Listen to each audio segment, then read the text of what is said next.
सकाळी उठल्यानंतर कुटुंबासोबत छान मस्तपैकी चहा घ्यायचा.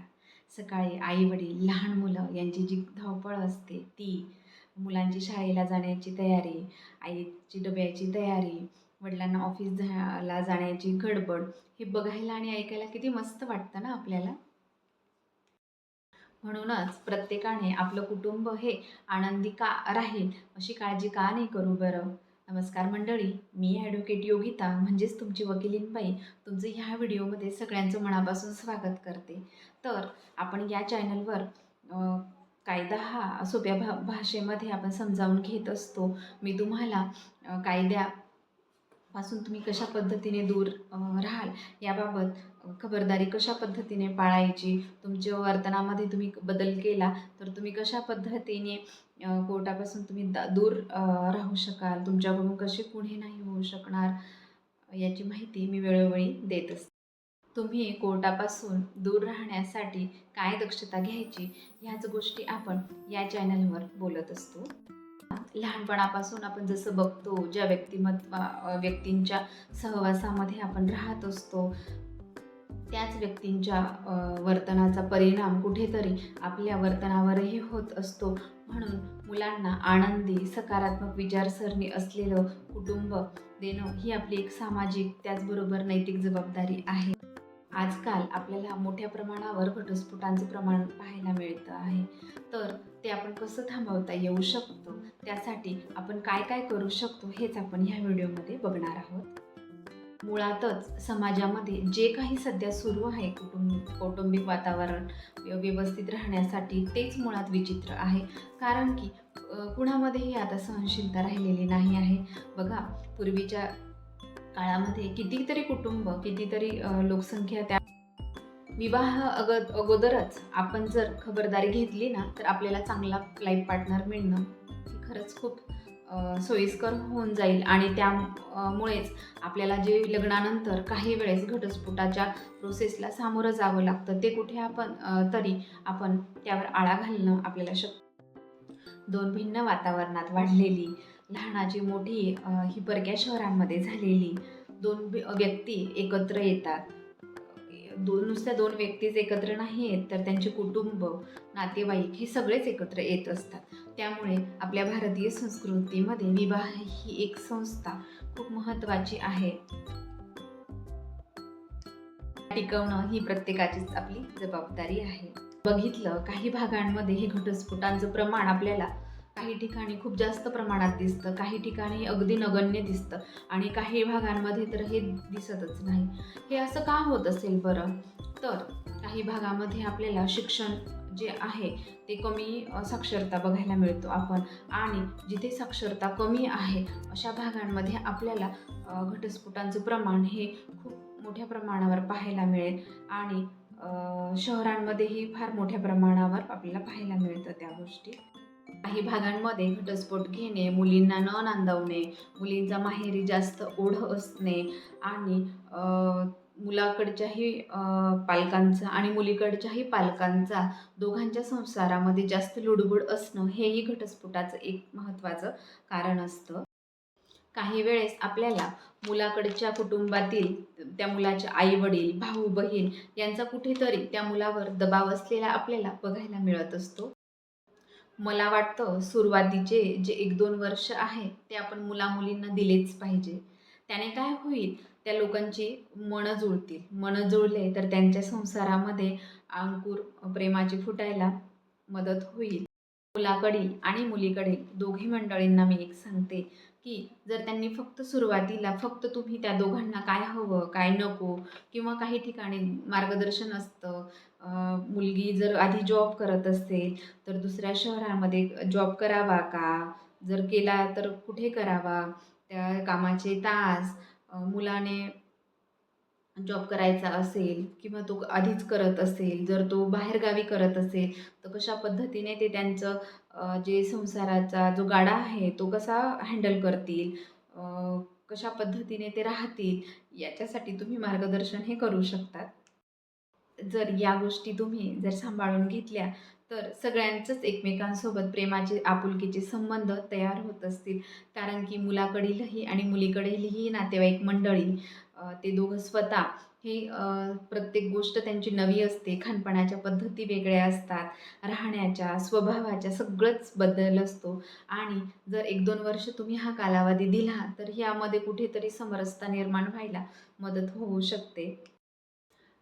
नवीन लग्न झालेल्या जोडप्याने कसं आनंदी राहता येईल, हेच आपल्याला अ, मुलाकडच्या आणि मुलीकडच्या लोकांनी जर बघितलं, तर खूप फायदेशीर ठरतं ह्या गोष्टी. स्वतःचा मुलाकडील आणि मुलीकडील व्यक्तींनी मान-सन्मान हा थोडा बाजूला ठेवला, तर कुठेतरी त्या पती-पत्नीला जे त्यांचे नवीन प्रेमाचे दिवस असतात, ते कुठेतरी ते एन्जॉय करू शकतात. त्यांची मनं जुळली, तर त्यांना पूर्ण पुढचं आयुष्य जे आहे, ते छान समाधानाने, आनंदी ते जगू शकतात. आजी-आजोबा दोघी साईडचे त्यांनी आपल्या नातवंडांचा फक्त सहवास मिळणं हाच त्यांचा गोड स्वार्थ आहे सुरुवातीला, हे समजून घ्यावं. आणि मला तर वाटतं की आजी-आजोबा होण्याच्या वयामध्ये आजोबा होणं हे खूप महत्त्वाचा आनंद त्या त्या वयामधला असतो. तर तो तुम्ही घ्या. बघा आयुष्य हे पण राजा-राणीचं बघू त्यांनी कसं वागायचं आहे. बघा, पती-पत्नीमध्ये सुरुवातीला किंवा नंतरही काही मतभेद हे असूच शकतात. तर दोघांनीही ते जास्त नाही ताणायचे आहे. जर जास्त तुम्ही ताणाल, तर तुमचं नातं हे खराब होईल आणि तुम्हाला घटस्फोटाला सामोरं जावं लागेल. ते टाळण्यासाठी तुम्ही जे ताणता आहे कुठलाही मुद्दा, तो ताणू नका. नवरा जर नवरेशाहीच करत असेल, तर त्याने थांबलं पाहिजे. कारण की अ, जरी मी म्हटलं मागे, की कुटुंब कशा पद्धतीने व्यक्ती वागत असतात याचा प्रभाव आपल्या व्यक्तिमत्त्वावर असतो. जर नवऱ्या मुलाने याआधी त्याच्या कुटुंबामध्ये किंवा अ, मोठं होईपर्यंत जर त्याने असं काही बघितलं असेल, हा असा प्रकार, तर कळत-नकळत त्याचं वर्तनही तसंच होईल. त्यामुळे त्या मुलाने स्वतःचा जो स्वभाव दोष आहे तो दूर करण्याचा प्रयत्न करायचा आहे आणि मुलीलाही तेच मी सांगेल, की तिने तिचा स्वभाव काही अंशी बदलण्याचा प्रयत्न करायचा आहे. बायकोला समजून घेणारा नवरा, तिच्यातील लहान मुलगीला जपणारा मुलगा अ, हा खूप छान पद्धतीने आपलं कुटुंब सांभाळू शकतो, असं मला वाटतं. मुलीचे योग्य हट्ट पुरवले पाहिजेत. तिला काय हवं, नको ते प्रेमाने समजून घेतलं पाहिजे. काही बाबतीमध्ये नकारही दिला पाहिजे आणि तो नकार का देत आहे, हे जर त्या मुलीला समजावून त्या मुलाने सांगितलं, तर ती नक्कीच ऐकेल. अशी परिस्थिती किंवा असं तुमचं सुसंवाद साधण्याची जी पद्धत आहे, ती दोघांनी डेव्हलप केली पाहिजे. तर तुम्हाला घटस्फोटापासून नक्कीच तुम्ही त्यापासून दूर राहण्यास तुम्हाला मदत होईल. बघा, लग्नानंतर मुलीने आपण माहेरी होतो, त्यावेळेस आपण कशा पद्धतीने पेहराव करायचो, आपल्या माहेरचं वातावरण कसं होतं किंवा कसं आहे आणि आज आपण सासरी आलेलो आहोत, तर आपण कशा पद्धतीने पेहराव करतो आहोत, आपण कशा पद्धतीने अन्नाचा आस्वाद घेत आहोत, आपण कशा पद्धतीने फिरतो आहे, या सगळ्यांची तुलना मला तरी वाटतं, की त्या मुलीने मनात करावी. म्हणजे याच्यामुळे काय होईल, की तुम्हाला आपल्याला कदाचित सासर खूप छान भेटलेला आहे याची जाणीव तुम्हाला व्हायला मदत होईल. ही एक गोष्ट जरी मुलींना तुम्ही ध्यानात घेतली ना, तर नक्कीच तुमचा संसार हा सुखाचा होण्यास मदत होईल. या सगळ्या बाबी तुम्हाला फारच छोट्या वाटतील, पण खरं सांगू ह्या खूप छोट्या-छोट्या पण अत्यंत महत्त्वाच्या बाबी आहेत. त्या तुम्ही विचारात घेतल्या, तर तुम्ही नक्कीच मतभेद आणि तुमचा जो दोघांमधील किंवा तुमच्या सासर-माहेरच्या कुटुंबातील जो ताणतणाव आहे, तो दूर करण्यासाठी तुम्ही मदत करू शकाल किंवा तुम्हाला अ, गोष्टींचा नक्कीच फायदा होईल अशी मी तुम्हाला खात्री देते. दृष्ट लागण्या जोगे सारे, दृष्ट लागण्या जोगे सारे, जग दोघांचे असे रचुकी, स्वर्ग त्याहुनी फिका पडे. बघा, हे गाणं किती छान वाटलं ऐकायला. जरा थोडंसं गाण्यामध्ये थोडंसं तुम्हाला छान नसेल, तरी ते समजून घ्या माझ्या भावना. बघा आता हा व्हिडिओ संपल्यानंतर सगळ्यांनी हे गाणं ऐकायचं आहे. बघा किती छान डोळे बंद करून ऐका, किती सुंदर आपल्याला अ, भावना तयार होतात मनामध्ये आणि किती छान आपल्या गालावर हसू येईल. चित्रपटांमध्ये बघतो ना, की एखाद्या मुलीला अत्याचार झाला, तर तिच्या स्वप्नाचा राजकुमार येतो. मग तिला छान त्या प्रॉब्लेममधून बाहेर काढतो. मग ती छान तिचं आयुष्य होतं. असं हे रिअल लाईफमध्ये काही होत नाही आहे मुलींनो.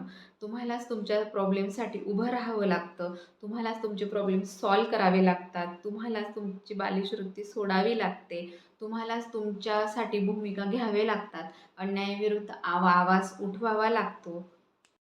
आणि जेव्हा तुम्ही कोर्ट प्रोसेसला सामोरे जातात ना मैत्रिणींनो, तर ती खूप लेंथी प्रोसेस आहे. आणि मुलाकडच्यांनाही सांगेल, की तुमच्याही मुलाचं मुलगा असो किंवा मुलगी असो, दोघांचंही आयुष्य हे खूप महत्त्वाचं असतं. कारण की जी कोर्ट प्रोसेस असते ती फार लेंदी असते. काही वेळेस तुम्हाला चुकीचं गाईडन्स केलं जाऊ शकतं. काही वेळेस तुमच्यावर खोटे आरोप केले जाऊ शकतात. कोर्टामध्ये जे ड्राफ्टिंग तयार केलं जातं कुठल्याही केससाठी त्यामध्ये फेरफार केला जातो.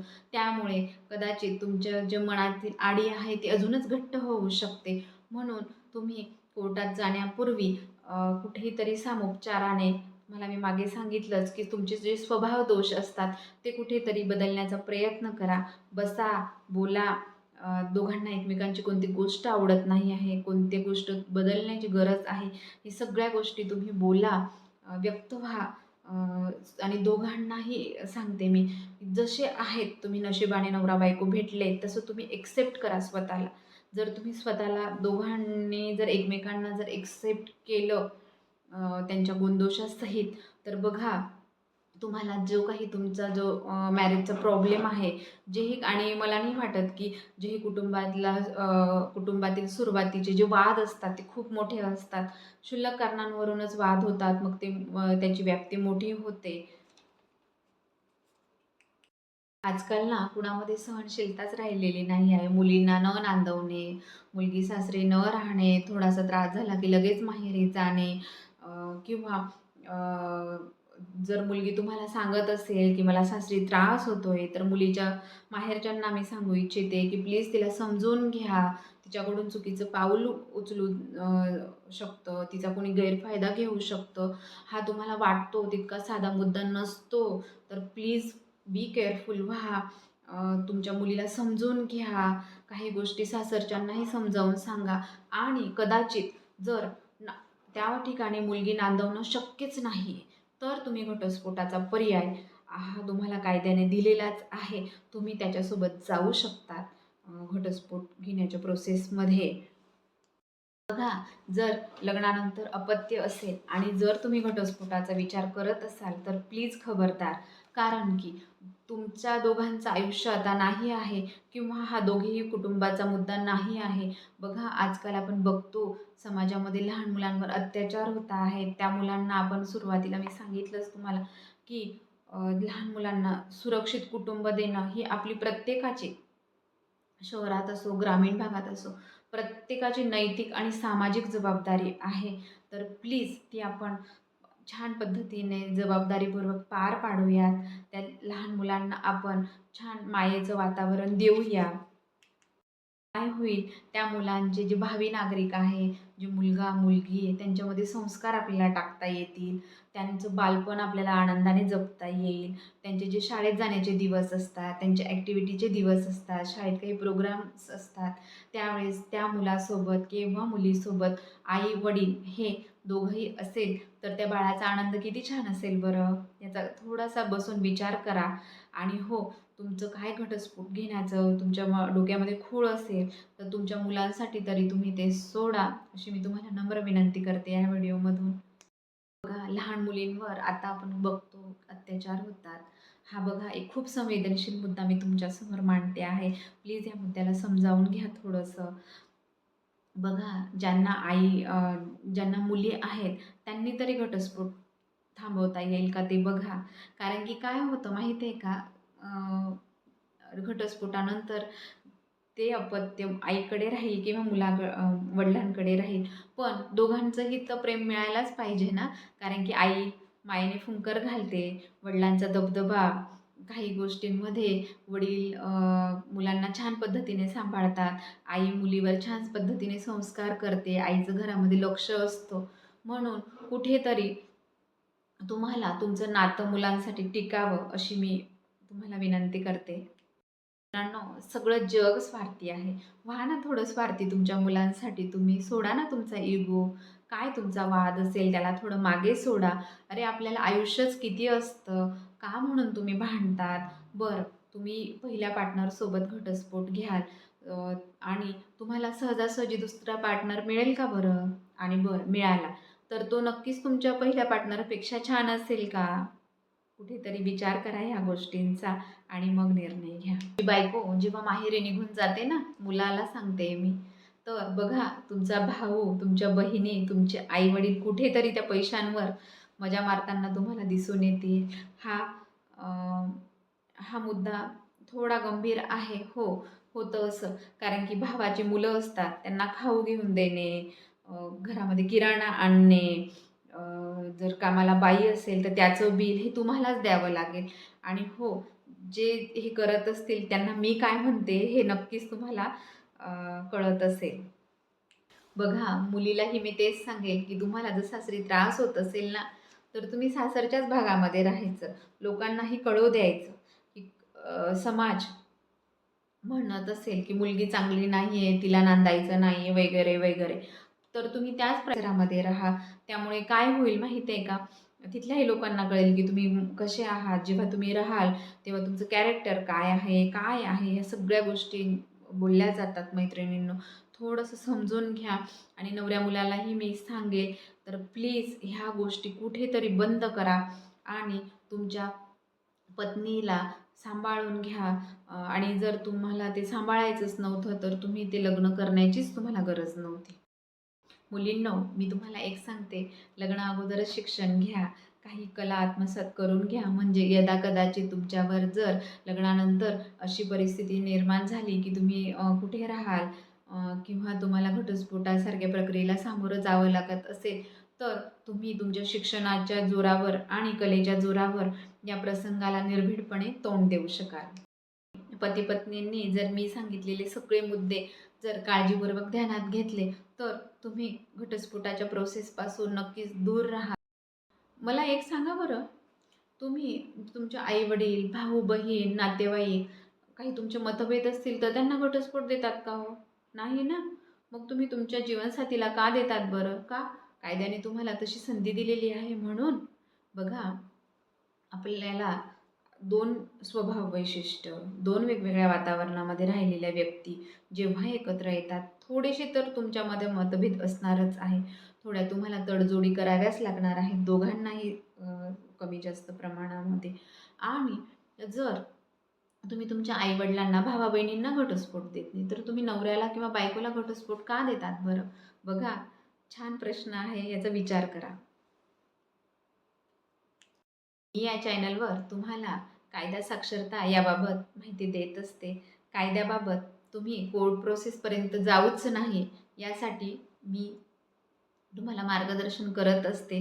वेगवेगळ्या उदाहरणांद्वारे मार्गदर्शन हे माझं चालूच असतं. हो, माझी कळकळ तुम्हाला समजते आहे. मला तुम्हाला घटस्फोट का घेऊ नये ही जी मी सांगते आहे ती मला आज तुमच्याकडून एक प्रॉमिस हवं आहे, की तुमच्या पार्टनरला तुम्ही कधीच घटस्फोट देणार नाही. तुमच्या पार्टनरला तुम्ही समजून घ्याल.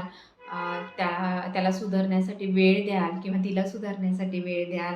एकमेकांना समजून घ्याल आणि जे पुढचं आयुष्य आहे ते कशा पद्धतीने आपण आनंदाने जगू याचं नियोजन तुम्ही कराल ही मी तुमच्याकडून अपेक्षा ठेवते. अत्यंत महत्त्वाचा मुद्दा आहे म्हणूनच मी हा विषय आज निवडलेला आहे. तुम्हाला ह्या सगळ्या गोष्टी मला सांगाव्याशा वाटल्या म्हणूनच मी हा व्हिडिओ तयार केलेला आहे. इथपर्यंत हा व्हिडिओ पाहिल्याबद्दल खूप धन्यवाद. स्वतःची काळजी घ्या आणि कायदा तुमच्यापर्यंत पोहोचणार नाही यासाठी सतर्क राहा. तुमच्या लक्षात आहे ना? कायद्याची नजर तुमच्यावर आहे, पण घाबरायचं नाही. वकीलबाई तुमच्या सोबत आहे.